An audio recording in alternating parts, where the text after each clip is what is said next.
కొన్ని పరిశోధన ద్వారా తెలిసింది ఏంటంటే కొన్ని సందర్భాల్లో ప్రస్తుతం అందుబాటులో ఉన్న రోగ నిర్ధారణ పరీక్షల కంటే తక్కువ ఇన్వాసిన్ పద్ధతిలో వ్యాధులను పసిగట్టి గుర్తించడానికి కుక్కల శక్తివంతమైన ముక్కులు వైద్యంలో ఉపయోగించబడుతున్నాయి.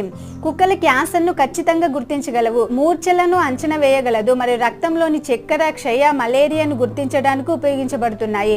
British Medical Journal the Lawrence 1989లో మొదటిసారిగా క్యాన్సర్ను గుర్తించేందుకు కుక్కలను ఉపయోగించారు. కుక్కలకు ప్రత్యేకంగా స్మెల్లింగ్ ఆర్గాన్ ఉంటుంది. దానినే ఒమేరా నొసల్ ఆర్గాన్ అని లేదా జగాప్సన్ ఆర్గాన్ అని కూడా పిలుస్తారు.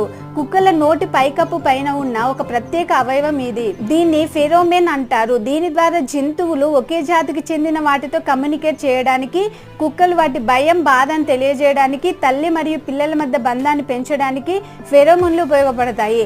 ఆహార పదార్థాలు కానీ ఇతర వస్తువులను గుర్తించే సామర్థ్యం తోడేళ్ల కంటే కుక్కలోనే ఎక్కువగా ఉంటుందంట.